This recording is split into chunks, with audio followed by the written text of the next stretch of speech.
Have you ever pondered this? We can connect across oceans from our own beds, yet we are facing a literal loneliness epidemic. The more our awareness grows, the darker and more isolating the world seems to become. Some even wander the night's shadows, waiting for whispers of the long gone just to find a tangible shred of memory in the universe. My name is Dakota, friends, and I'm not here to prove the supernatural is real or to tell you how to live. I am here to offer a wake-up call. I've witnessed fascinating things, but instead of grasping at threads, asking if ghosts or UFOs are out there, maybe the question we should be asking is, are we truly unknown?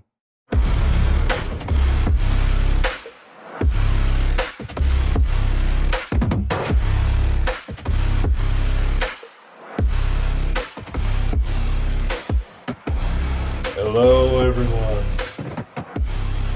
It's about time we met. My name is Dakota France. Some of you may know me, some of you may have heard of me. Chances are, those of you who have heard of me heard the wrong information. And the rest of you are just confused about who the hell is this crazy bald guy. All fair points. But whatever it is that brought you to listening to this show, that does not matter. Because this show, its purpose, is to discuss some things I feel that in our rapidly changing world, we are forgetting. In our so-called explorations to benefit ourselves, to better ourselves, even just to handle the noise, to not feel so overwhelmed by the uncertainty of tomorrow, we lose sight of things that are truly important. So for those of you who never heard of me, let me introduce myself proper. My name is, like I said, Dakota Franson. Some people know me as the specialist of the strange. That title admittedly started out as a joke, but it became something that I wore with honor. For 16 years now, or in fact, just coming up on my 16th anniversary of starting this, later this month, at the time I am recording this message, I have been involved publicly within supernatural circles. I have done radio interviews, podcasts. I've been involved in TV, movies, books, video games, music. I've gotten to brush up with some A-list celebrities, gotten to collaborate with some of the biggest names out in the field. And you want to know something that just cannot escape my mind as of late?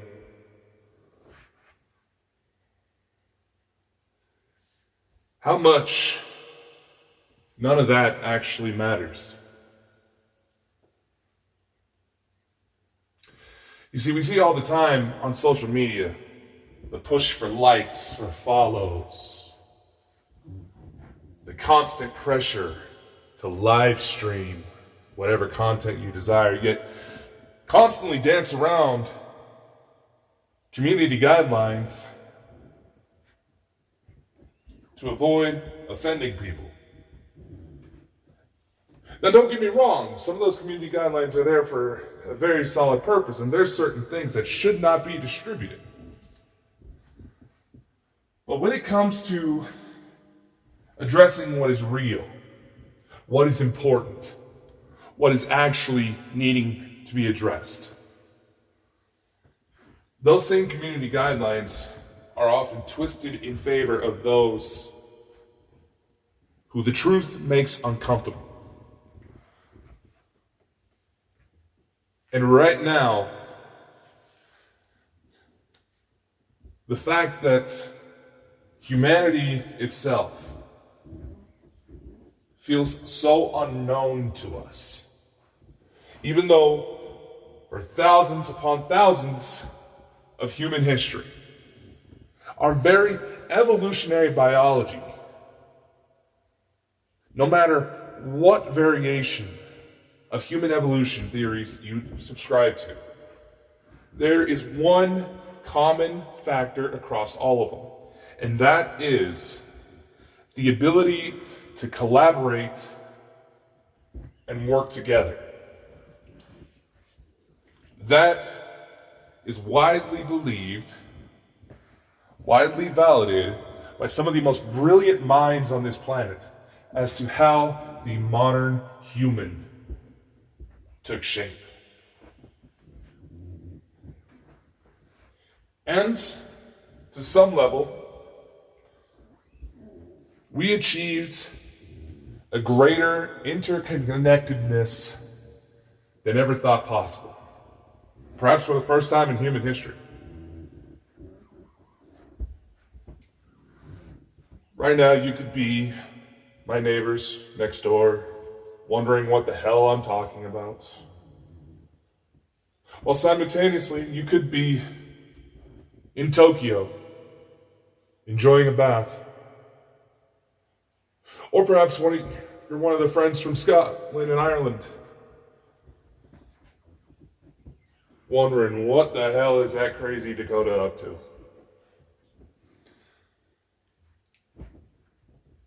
There's a beauty in that we could have heartfelt conversations with people we would otherwise may never have known existed in the first place. There is a beauty behind that, but yet the fact still remains that we are facing what is considered to be the loneliness epidemic. Can you truly say you know your neighbors, your partners, your lovers, your siblings, your family? Can you truly say you know them in and out?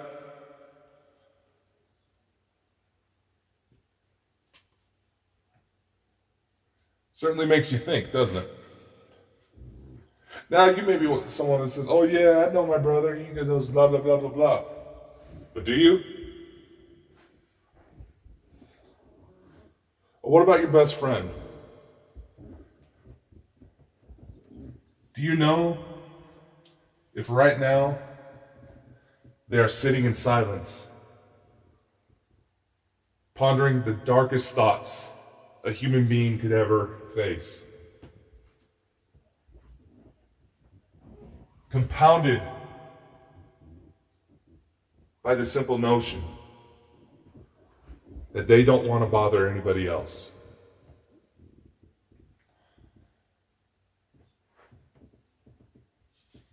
Take a stand-up comic, for example. Let's go with Robin Williams. Everybody loves Robin Williams.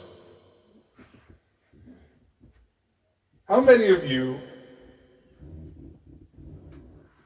can truly look back on some of the jokes he made, knowing his particular style, that he got his start within improv? How many of you can look back and really listen to his jokes the same way, knowing how he died?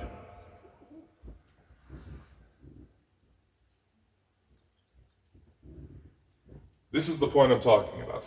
And right now, It may even seem hypocritical for me to say this because I've been involved within developing this very same technology, testing it, understanding how it works, mainly to understand how it can be misused. But all the same, we literally have an industry that is expected to be worth trillions within 4 years' time. Now, artificial intelligence, I will say for the record, that when used right, it can be a powerful force amplifier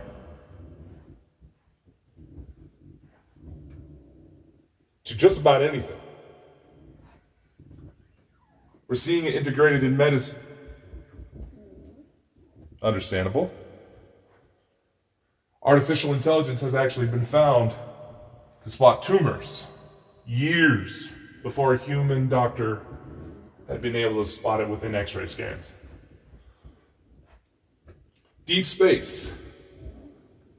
Artificial intelligence has helped identify numerous planets simply because they were missed by human observers. New Nazca lines, hundreds of discoveries have been attributed to artificial intelligence taking a second look at several research papers and coming up with its own conclusions. AI hallucinations, where it seems like the robots are making up shit, it's a very real phenomenon. I digress. There is some serious evolution taking place. And though there's all these people rooting for the AI bubble to pop, there was a time where automobiles were thought to undergo the same transition. There was a time where the internet, cell phones, several people thought they were just going to be fads, yet you can't really get anywhere today without having a car.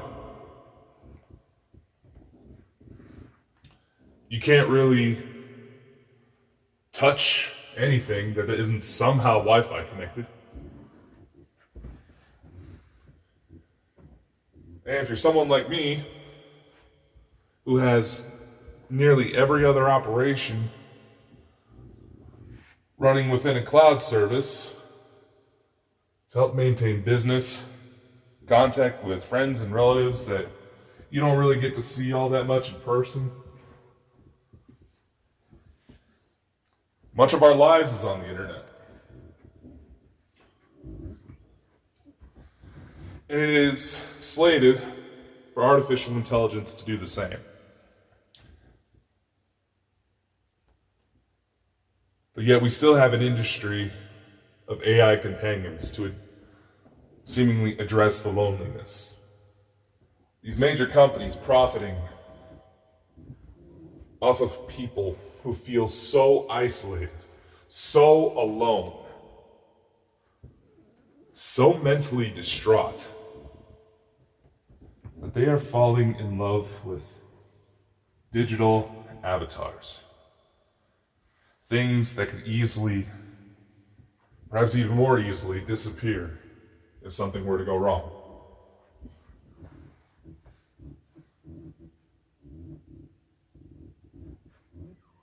And, unfortunately, we also have the phenomenon of artificial intelligence assisted suicides.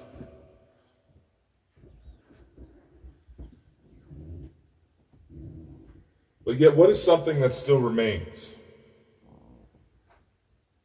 You see it a lot in paranormal, New Age, spiritual, UFO, cryptid.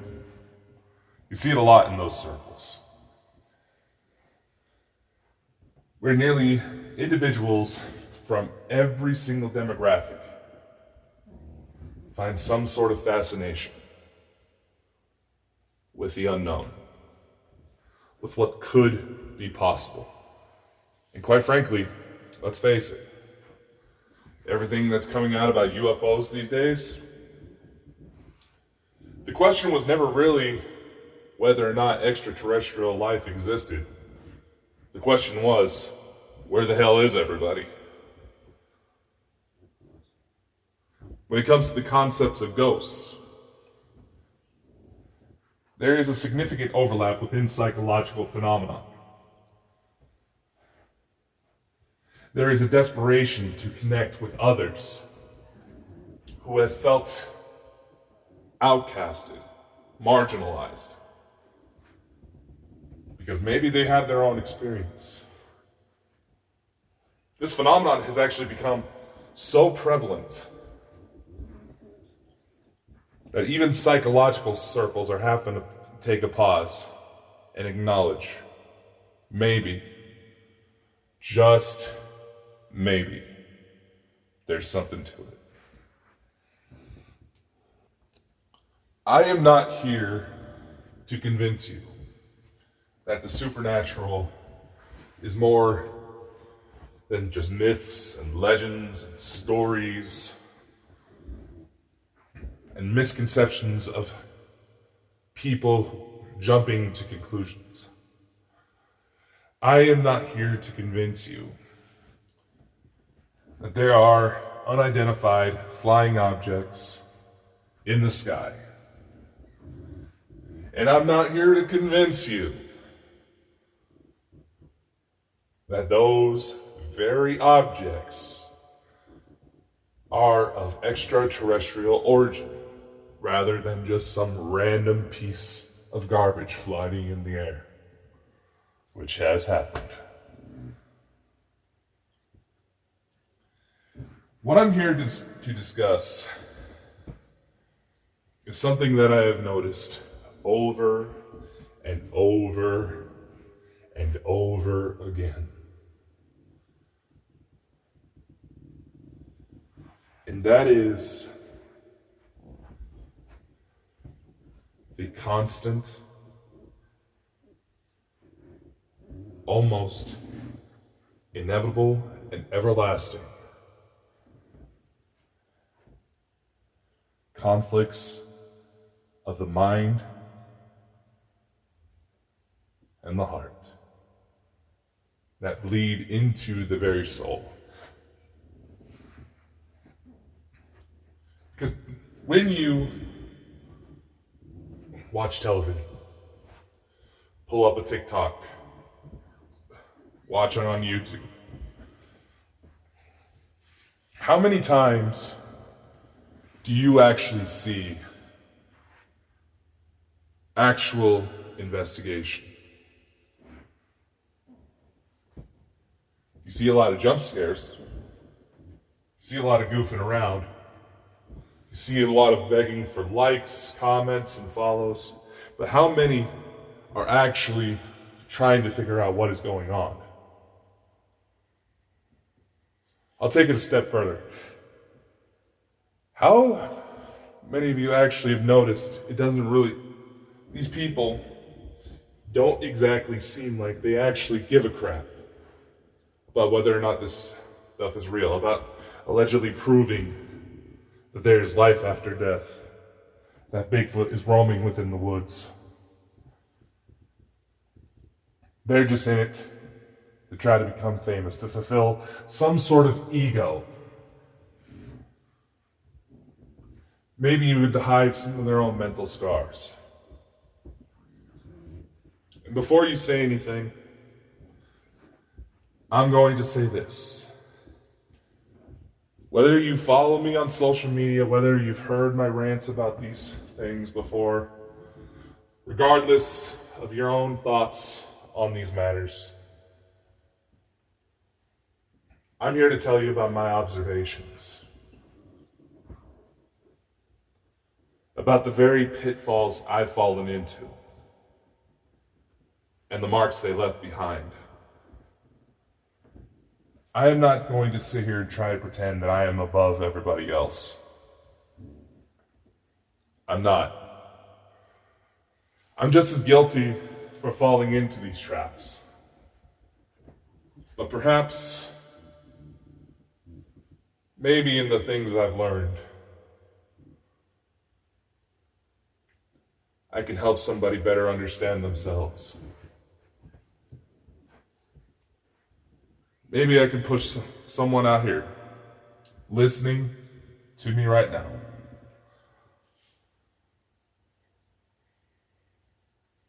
to take a chance in the actual exploration of the world around us. Not for likes, not for follows, not for fame, not for money. If you happen to achieve those things along the way, that's fine.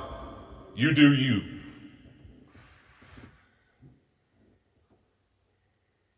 But to go back to my earlier remarks,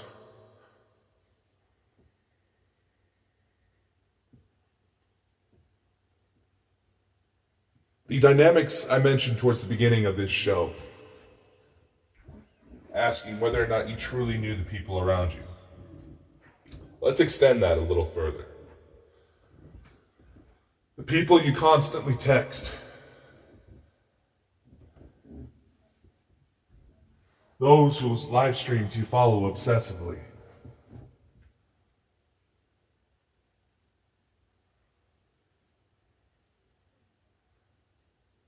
do you actually know those people?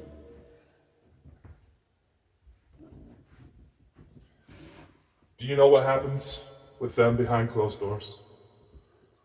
Chances are you don't. Or maybe you do. Maybe you've had a chance to work with and meet some of them.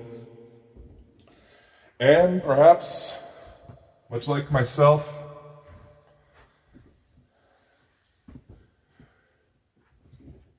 you'd be surprised to find out how much was truly unknown.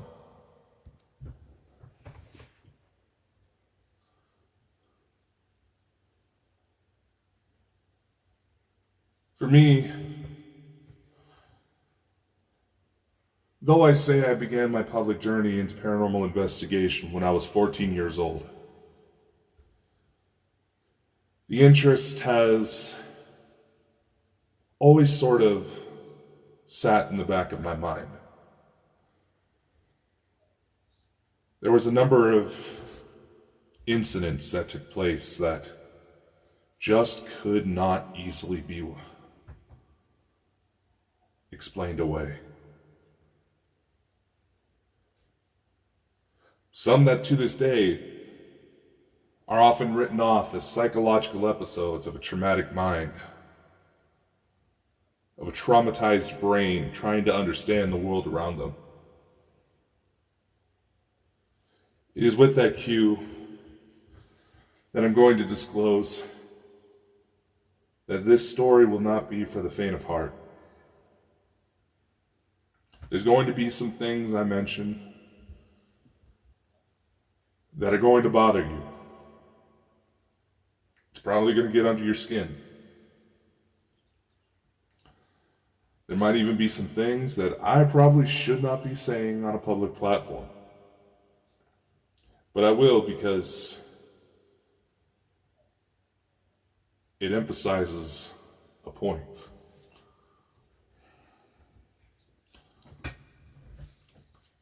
See, for me,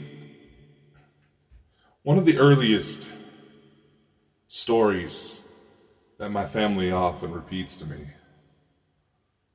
one I physically don't remember, but it's prevalent to the story, was that about at the age of 2, my stepmother discovered she was pregnant. Not because she started to feel sick one day and went to the doctor. It was because I, one day walked up to her belly, put my hand on her stomach, and said my baby sister was in here. The next day, she goes to the doctor, gets tested, and about 9 months later, one of my younger sisters was born.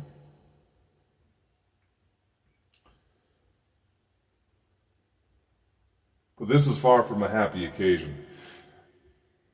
You see, my folks, they were never married. My father was nearly abusive in every form of the word. And to my understanding, at least, that shortly after she discovered that she was pregnant with me, my mother got away. My father was not happy about this.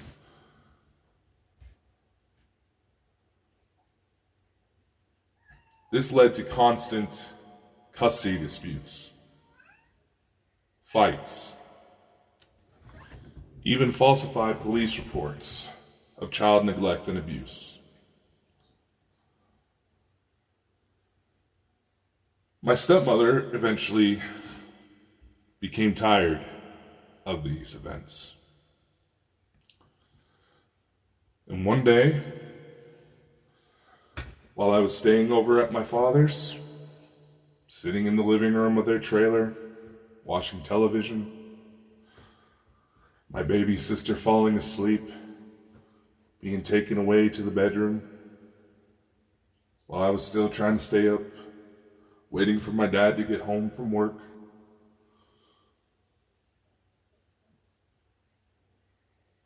there was a sharp pointed pain in the back of my neck.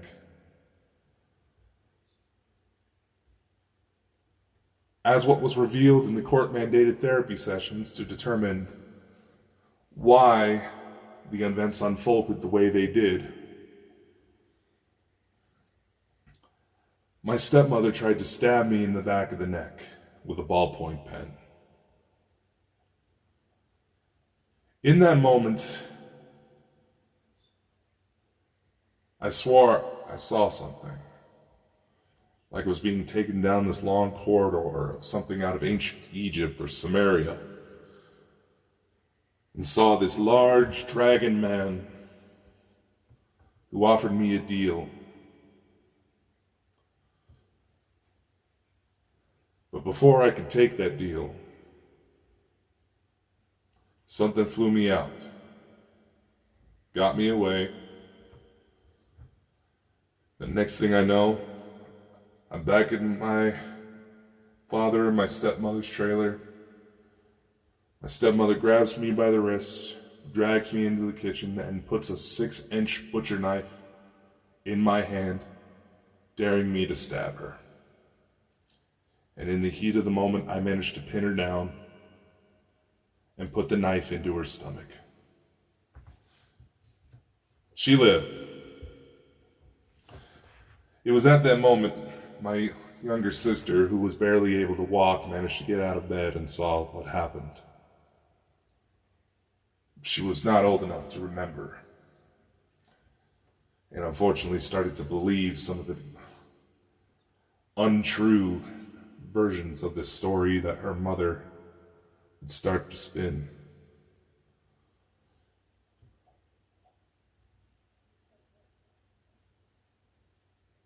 And when I realized my sister was looking at me, that was when my father came home. The next thing I knew, I was being thrown into a bedroom. The cops pulled me out of there, started asking me questions, essentially insinuating that I had done it on purpose, not believing that she attacked me on her. She attacked me first.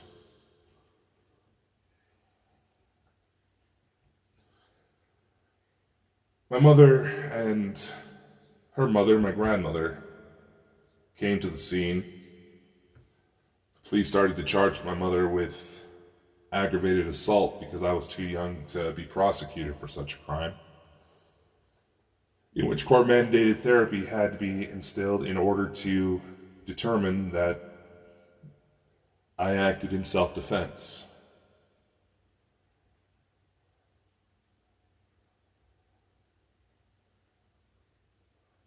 My mother didn't exactly handle the situation well. Granted, how could any young mother in that situation? But often for years, at least how I interpreted at the time, she would seemingly brag that I would stab my stepmother out of anger just because I was mad at her, to random people, not even acknowledging the full scope of the story.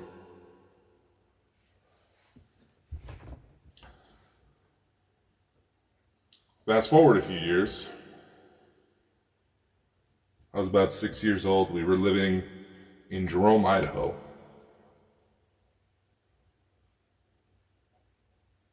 I was about 6 years old at the time. I had another sister, same mom, different dads, who was barely a few months old. And I remember being awakened in the middle of the night by a strange blue glow and electronic humming as 3 gray aliens came into my room, took me in, levitated me out. I watched my mother wake up, hearing my screams, trying to call for help. And 2 of those beings that were part of the abduction separated. One to lull my baby sister to sleep, the second to lull my mother back to sleep with a simple wave of their hand.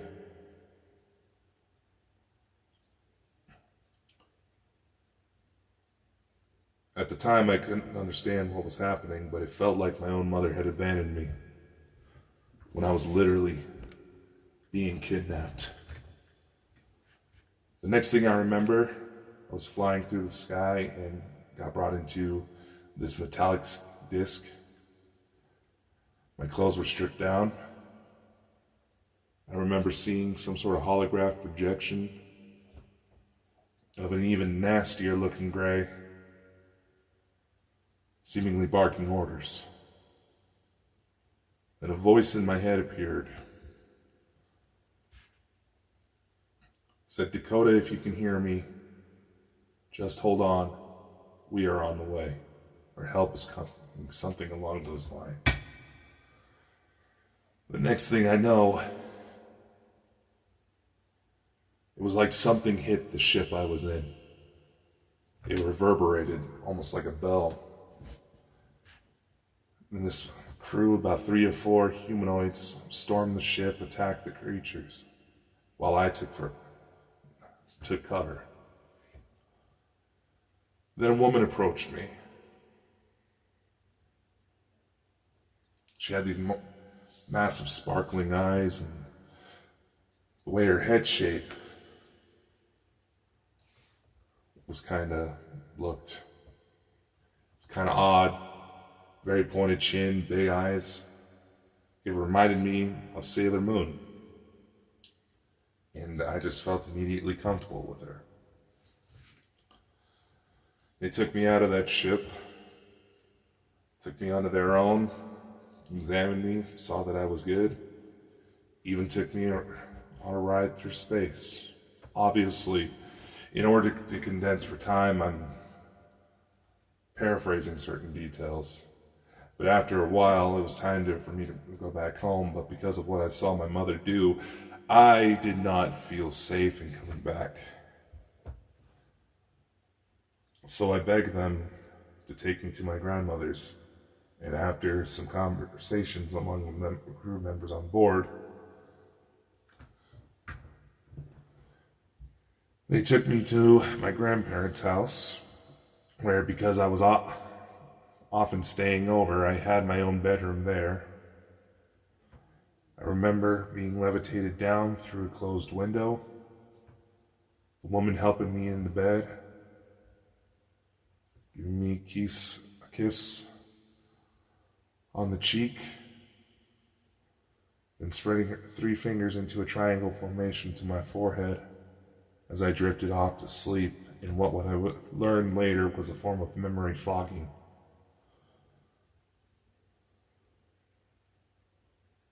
The next morning, my grandparents had no clue I was even in the house. They checked the windows, the doors, everything was locked. And mind you, their house was about 30 miles away from Jerome. And there is the massive Snake River Canyon between those 2 points, in which there are only about 3 different bridges that you can cross in order to get across it.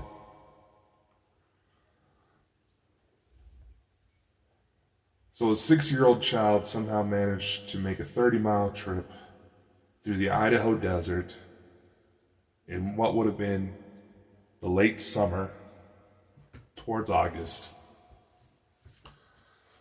without anybody seeing him, without him dying of passing out of exhaustion from the long trip, without any food or water. Very little memory of how he got there, aside from his friends from the sky dropping him off, and his mother calling him on one of those old phones, screaming over the line because she had no clue where I was.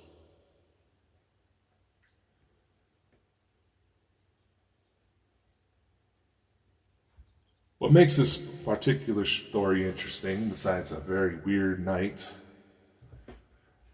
as some people try to just brush it off as, years later, when I started to dig a little deeper into UFO phenomenon, I found the report.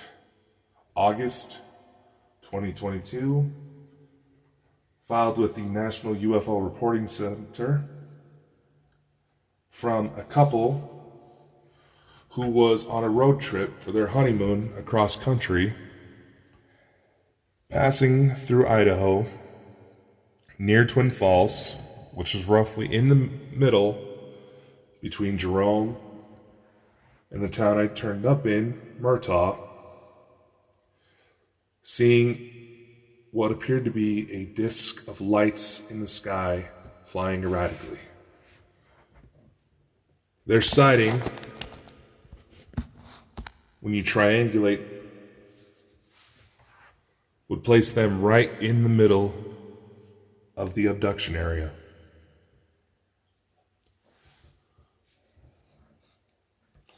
Run this through an artificial intelligence program specifically designed to rule out any possible alternate explanations. The artificial intelligence program gives it a 70 to 80% chance of being a truly anomalous event, on the grounds of how the hell did a 6-year-old kid get across that distance without anybody noticing? And where did those lights come from? The reason why it didn't give it a higher percentage was because of the lack of any physical evidence at the time, which, given it was 2002, camera phones were barely being a thing, and it's not like everybody had a miniature computer carrying around in their back pocket.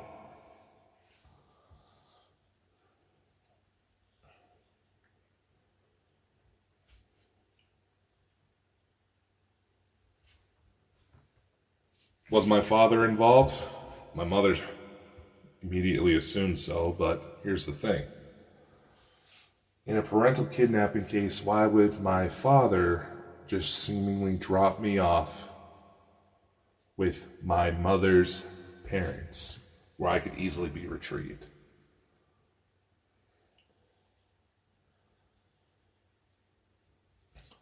When I was 9 years old, I was part of a school field trip that took me up to Boise, Idaho. The location of interest was the old Idaho State Penitentiary, where, in spite of nobody believing me for reasons that are honestly of my own fault, I was not able to resist the urge to use the rumors of the place being haunted to scare the living hell out of the girls in my class. I witnessed a shadow apparition replaying the moment of its execution, not knowing who it was I saw, until a few years later, when the show Ghost Adventures came through town filming for their first season. They identified the being as likely being Raymond Snowden. By the time I was 10 years old, it was Thanksgiving. I had suddenly succumbed to renal failure, seemingly out of the blue, the day of Thanksgiving.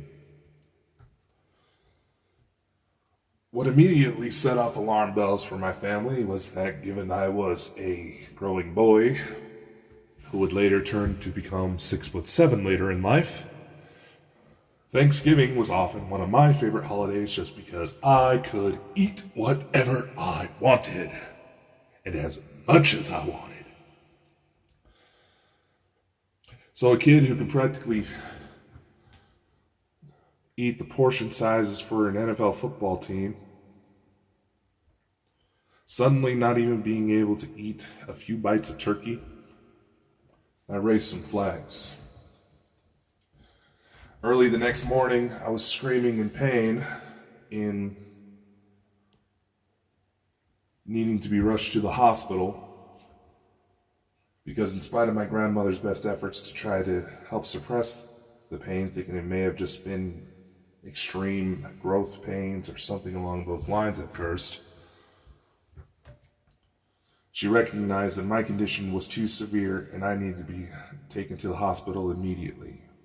Where along those rides, I physically remember passing out from the pain and seeing the faces of who I would learn later in life to be deceased relatives, all looking at me, confused as hell as to why I was doing there, and even more confused about how I seemed to disappear and reappear all at the same time.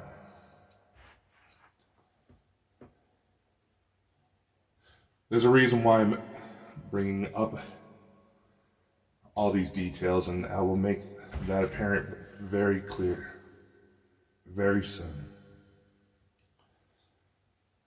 It was later ruled that, as I said, I was going into renal failure. My gallbladder had shut down, and on my 11th birthday, I had to have my gallbladder taken out.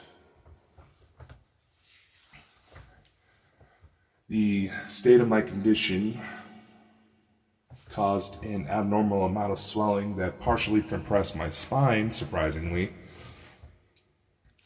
and may have partially stunted my growth. This is what the doctors said. And it is important that I bring up the story because it was through the frequent hospital visits, the chronic pancreatitis I was diagnosed with afterwards, because my system was that screwed up, and the allergic reactions to certain painkillers, I learned that I cannot drink alcohol. I could, but I would immediately have to flush my system with a gallon of water per every glass of wine, practically, just to avoid any complications. And that I could likely not get involved with illicit substances because apparently my family, on my mother's side, as I would later learn, has a rare allergy to opioids. Not that I was ever really interested in casual drinking or recreational drugs, but to state for the record, for the skeptics who clearly can't think of anything else, this is the truth. By the time I was 12, you could probably blame part of this on teenage hormones, but infighting with my family became pretty extreme. I was constantly getting in fights at school, and the entire ordeal made it so I believed that nobody actually cared about me. And I made a decision one night to hang myself in my bedroom closet with a belt around my neck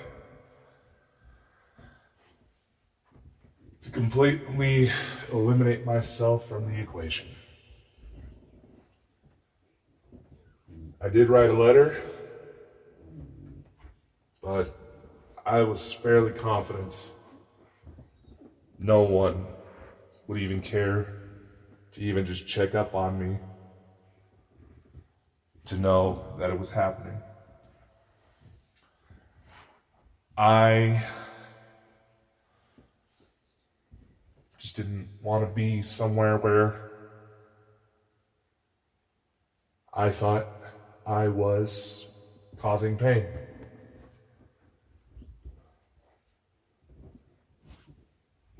Anybody who's likely dealt with a single mother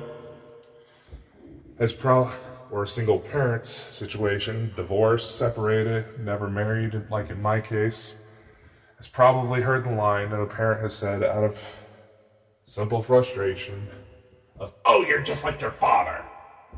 Oh, you're just like your mother. Oh, whoa, whoa, whoa, whoa." A move that often is highly criticized when learned about in child custody cases these days, because the judges know and realize that that moment of parental frustration, probably understandable from another parent's perspective, can actually cause problems with the child because they are effectively saying that half of them is bad.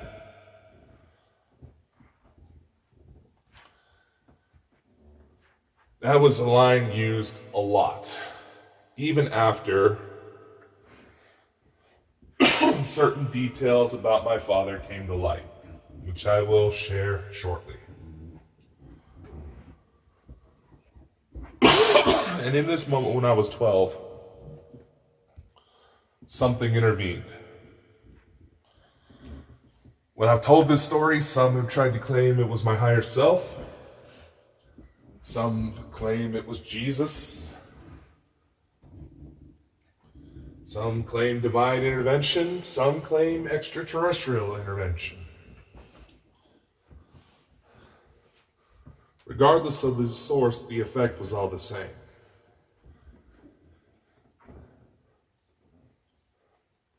When I was going through with the deed, as you will, not to try and sugarcoat what was happening, I saw this blue void come out of nowhere.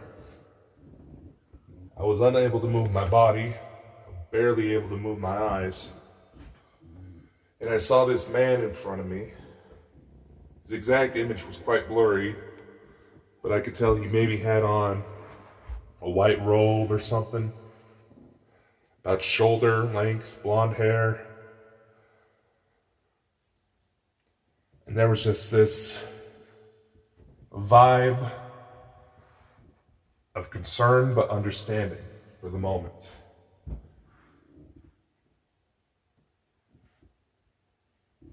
Without being able to say the word, the man seemed to know exactly what I was thinking, asking, "Who are you?" The man simply looked at me after taking a few steps forward and says, "Dakota, there's someone here to see you." He steps aside. The next thing I notice, there is a little girl. She looked about maybe 6 years old, blonde hair, big blue eyes. And she's absolutely bawling her eyes out. You could hear her choking on her tears. And as I'm staring at this girl, the first thing I realize about what I am seeing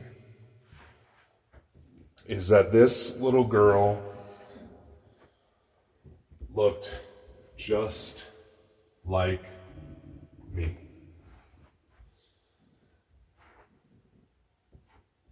And even just at the sight of her, bawling her eyes out. I'm even feeling it as I tell this story, that there was just this huge pit that just filled my stomach. This immense amount of guilt, like how in the hell could I do this to this little girl?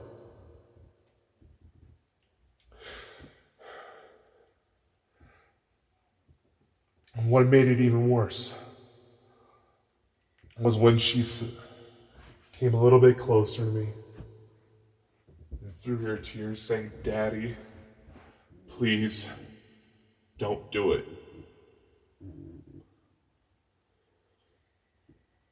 Whatever trance I was in this vision broke. I was able to give this girl a tight hug.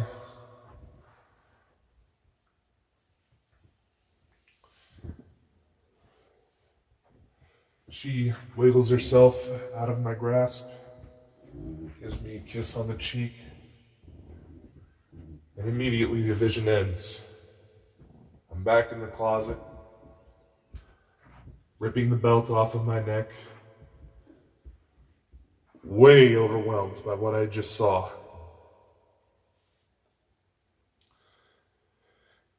And just went to bed. That's all I could think of to do. Naturally, there's an argument that gets presented within psychological circles that to some extent makes sense, but the story gets way too weirder. Psychological circles have often proposed that this event was a rather strange, unusual, and extreme hallucination forged by a mind trying to survive. But here's the thing. Here's one thing that I would often try to use as a counterweight. I was 12. I liked girls, sure, but I hadn't even had my first kiss yet.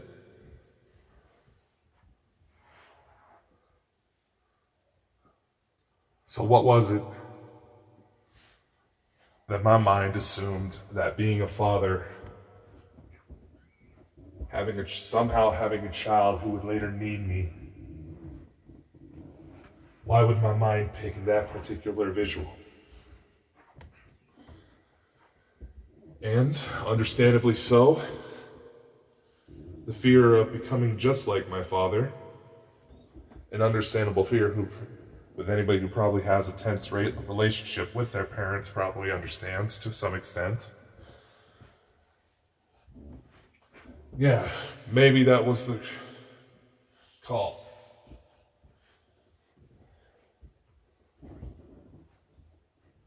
But I could never forget that visual. Something about it did not sit right with me. It just felt odd. It felt too powerful. Again, the mind and its hallucinations can be extremely powerful in certain circumstances. I am not denying this fact. But something just didn't fit. And I had no clue where to look. Where could I? And that little girl kept visiting anytime my mind would start to drift. Eventually I would call her Olivia. It seemed only right to give her a name, and she actually seemed to like it when I asked her.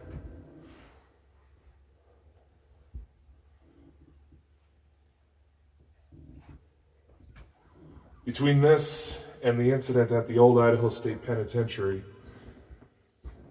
and knowing that ghost hunting was a thing after watching Ghost Adventures, the idea of doing this myself always sort of sat in the back of my mind. Maybe one day, maybe one day. But then one day happened. It was around Christmas time. I was 14 years old.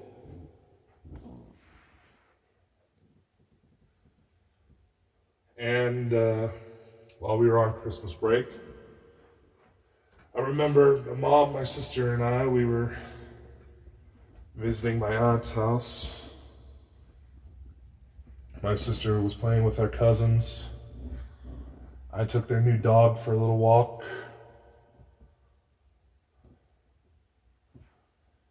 And when I got back with the dog, who essentially gave me quite the run because a much bigger dog spooked it and he went to go run back to the house, I realized my mother was on the phone. And as she was getting off,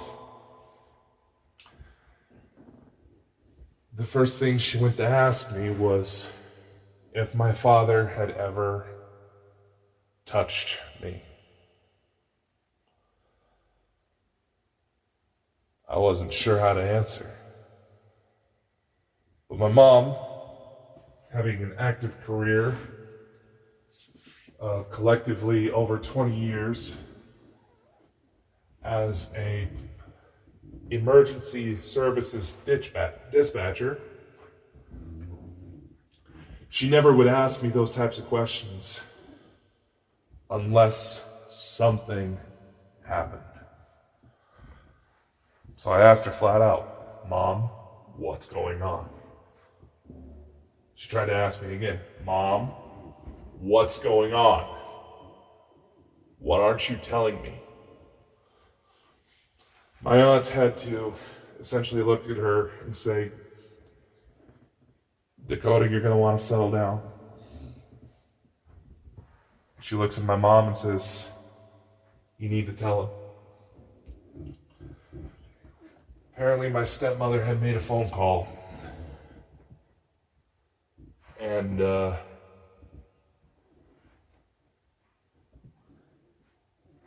apparently, with what the police was able to later confirm through their investigation,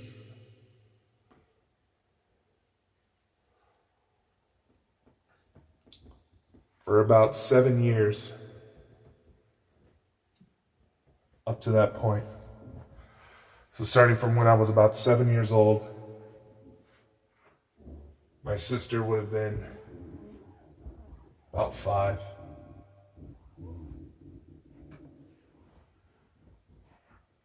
My father had frequently, repeatedly, had sexually assaulted at least one of my younger sisters. And through the investigation, it was later revealed that at one point he may have actually impregnated her, but the pregnancy didn't take.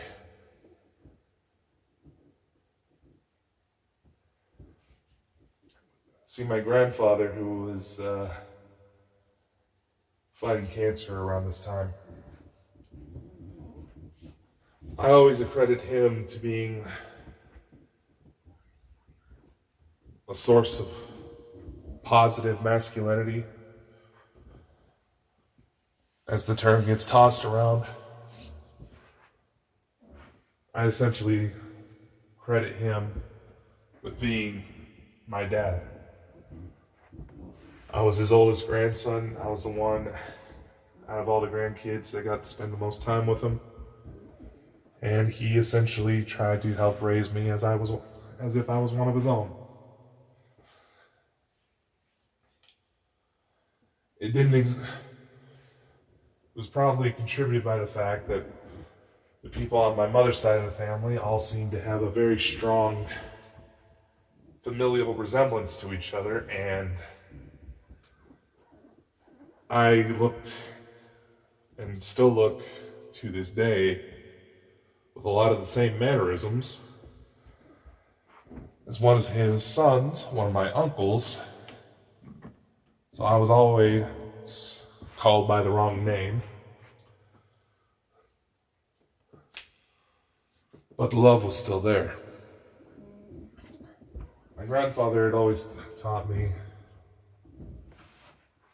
to be kind towards women. Never lay a hand on them unless in an absolute, desperate self-defense measure. My grandfather was the type to where he would often encourage me to beat the living crap out of anybody that would put their hands on a woman. He was also the type who tried to give me the age-old advice of wanting to get bullies to leave me alone. If I wanted to get bullies to leave me alone, I should find the biggest guy at school and just beat the crap out of him. What he failed to remember was that his grandson he just told that advice to was the biggest guy in school. Even bigger than the older kids.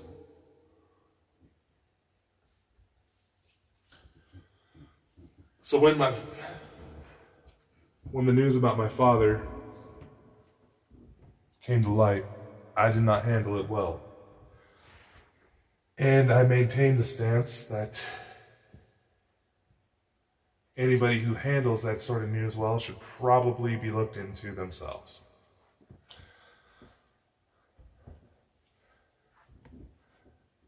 I wanted to kill him.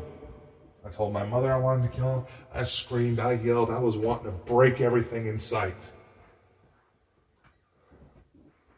I even said, give me 5 minutes alone with him, I'll end this. The investigation hadn't even started yet, but somehow I always knew something was up.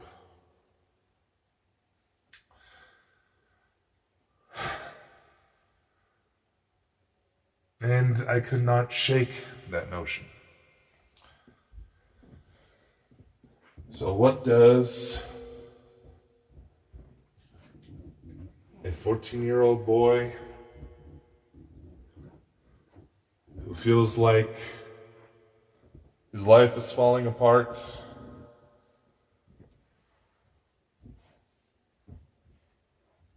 his family can't be trusted, half of his own blood was practically poisoned. What the hell does a 14-year-old boy do? Well, in my case, he takes advantage of the fact most people assume he's much older than he actually is and starts researching how to get involved in paranormal investigation.